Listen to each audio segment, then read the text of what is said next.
क्या आप जानते हैं कैसे एक शख्स 438 दिन यानी 438 डेज समंदर में रहा। उसने कैसे सरवाइव किया, उसने खाना कैसे खाया, उसने पानी कहाँ से हासिल किया, यही जानेंगे आज की वीडियो में। आज का वीडियो बहुत ही इंटरेस्टिंग और इंफॉर्मेशनल होने वाला है, तो शुरू करते हैं वीडियो बिना किसी देरी के। लेट्स स्टार्ट द वीडियो शुरू करने से पहले आप सबसे एक गुजारिश है कि हमारे वीडियो को एक कमेंट करके एक लाइक भी कर दें। हमारा चैनल फ्रीज हो चुका है ताकि वो अनफ्रीज हो जाए। पैसिफिक ओशन हमारी सोच से भी ज्यादा बड़ा है। चिली के साहिल समंदर पर पैसिफिक ओशन में अगर अर्थ के आर पार सुराख भी किया जाए तो तब भी वो सुराख अर्थ की दूसरी साइड पर पैसिफिक ओशन में ही निकलेगा। जिम टीवी की वीडियोस में एक बार फिर से खुशामदीद। नाजरीन, दुनिया में टोटल 5 ओशंस पाए जाते हैं। इन 5 ओशंस में से सबसे बड़ा ओशन पैसिफिक ओशन कहलाया जाता है और ये टोटल 165 मिलियन स्क्वायर किलोमीटर के एरिया पर फैला हुआ है। आपको ये बात जानकर हैरत होगी कि हमारी दुनिया का टोटल लैंड यानी टोटल खुश्क हिस्सा ही 148 मिलियन स्क्वायर किलोमीटर पर फैला हुआ है, जिसका मतलब ये हुआ कि बाकी 4 ओशंस हटाकर सिर्फ अगर पैसिफिक ओशन की बात की जाए तो वो अकेला ही हमारी पूरी दुनिया के तमाम पहाड़ों, रेगिस्तान, जंगलात मतलब जितनी के खुश दुनिया में खुशकियों से पैसिफिक ओशन बड़ा है। वो भी इतने छोटे हैं कि वो इस आलीशान समंदर के मुकाबले में सिर्फ एक डॉट के बराबर दिखते हैं। और सोने पे सुहागा ये वो आइलैंड्स हैं जिनमें से ज्यादातर पर किसी इंसान ने आज तक कदम नहीं रखा। यानी कुल मिलाकर बात की जाए तो अगर कोई शख्स इस पैसिफिक ओशन में गुम हो जाए तो उसको ढूंढने का चांस लगभग ना होने के बराबर है। लेकिन आज आप एक ऐसे इंसान की रियल स्टोरी जानेंगे जो अपनी छोटी सी बोट पर इस पैसिफिक ओशन में गुम गया था, और वो भी सिर्फ 10 या 15 दिनों तक नहीं बल्कि पूरे 438 डेज तक। जी हाँ, इस शख्स ने एक्सीडेंटली एक ऐसा वर्ल्ड रिकॉर्ड बना लिया था जिसको शायद कोई चाहते हुए भी तोड़ना पसंद नहीं करेगा। समंदर में अकेले सबसे ज्यादा वक्त गुजारने का ये वर्ल्ड रिकॉर्ड जोज सेल्वडर एल्वरिंगा नामी एक शख्स ने बनाया था, जिसने समंदर में पूरे 438 दिन गुजारे और वो भी सिर्फ 7 फुट की छोटी सी बोट पर। लेकिन सवाल ये है कि आखिर 14 महीनों तक खौफनाक समंदर में ये अकेला जिंदा कैसे रहा। लेकिन इससे पहले हम ये जानेंगे कि ये समंदर में गया क्यों था।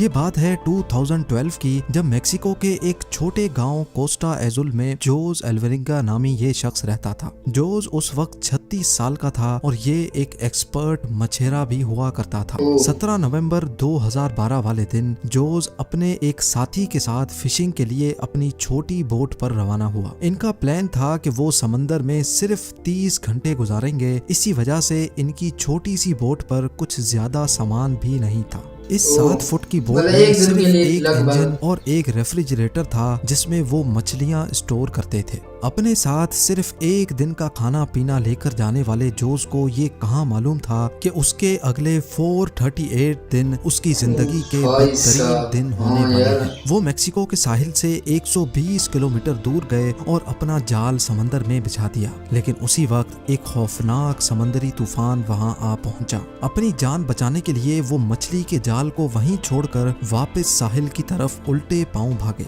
पूरे 6 घंटे बोट को मुसलसल तेज रफ्तार में भगाते सुबह के 7 बजे वो साहिल से अब सिर्फ 20 किलोमीटर दूर थे और उनको अपना गांव नजर भी आने लगा था। वो इस तूफान को तो काफी दूर छोड़ आए थे, लेकिन अब उनकी किस्मत काम करना छोड़ गई थी। साहिल से सिर्फ 20 किलोमीटर की दूरी पर उनकी बोट का इंजन खराब हो गया था। अब ना ही उनके पास चप्पू थे और ना ही बोट की डायरेक्शन कंट्रोल करने वाला सेल, लेकिन उनके पास एक रेडियो था जिसके जरिए उन्होंने अपनी लोकेशन अपने बॉस को भेजी और उनके जवाब का वेट करने लगे। लेकिन उसके बाद जो हुआ वो हर मछेरे का घिनौना ख्वाब होता है। जी हाँ, अपने बॉस के जवाब का वेट करते करते उनके रेडियो की बैटरी भी जवाब दे गई और अब इन दोनों मछेरों का बाहर की दुनिया से कांटेक्ट खत्म हो चुका था। जोज एल्वरिंगा और उसका साथी अभी इसी शौक में थे कि अचानक वो हुआ जिसका बिल्कुल भी अंदाजा नहीं था। तेज हवाओं ने उनको वापस समंदर की तरफ ओ धकेलना भाई शुरू कर साहब। दिया था और जो साहिल उनको नजर आ रहा था वो आहिस्ता आहिस्ता उनसे दूर होता चला गया। उनके बॉस ने एक सर्च पार्टी भी बनाई और उनको पैसिफिक ओशन में भी ढूंढा, लेकिन अब बहुत देर हो चुकी थी क्योंकि जैसे जैसे दिन गुजरते जा रहे थे जोज और उसके साथी का बचना काफी मुश्किल समझा जा रहा था। इस हादसे को अभी 5 दिन गुजर चुके थे और हवाओं ने जोज की बोट को साहिल से 450 किलोमीटर दूर धकेल दिया था। वो समंदर के ऐसे हिस्से में पहुंच चुके थे जहां हर डायरेक्शन में सिर्फ पानी ही पानी नजर आ रहा था। उनको मालूम था कि उनकी बोट इतनी छोटी है कि उसको दूर से भी स्पॉट नहीं किया जा सकता। ना ही उनके पास कोई फ्लेयर गन थी और ना ही वो आग लगाकर धुएं से सिग्नल दे सकते थे। यानी जोज अल्वरिंगा और उसके साथी को अच्छी तरह इल्म हो चुका था कि उनके बचने का चांस अब 1% से भी कम है।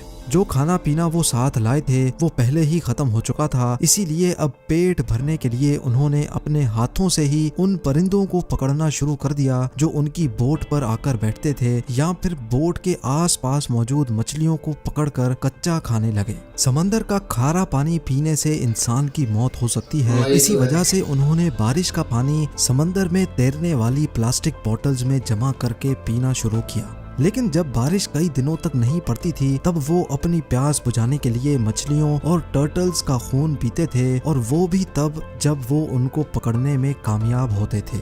दिन गुजरते गए और फिर महीने। ये दोनों जिस मेंटल टॉर्चर से गुजर रहे थे वो इमेजिन करना भी हमारे लिए मुश्किल है। यार समंदर में सर्वाइव करना, ना पानी ना खाना ना कुछ। और 4 महीनों के बाद उसने सुसाइड कर लिया। अब इस छोटी सी बोट पर बात करने के लिए भी जोज के पास कोई नहीं था और वो चारों तरफ घिरे इस समंदर में अकेला जिंदगी गुजारने लगा। मैप में देखा जाए तो एक अंदाजे के मुताबिक अब जोज पैसिफिक ओशन के इस हिस्से में मौजूद था और ये दुनिया का खामोश तरीन हिस्सा माना जाता है। हत्ता के यहाँ से कार्गो शिप्स भी कभी कभार गुजरती हैं।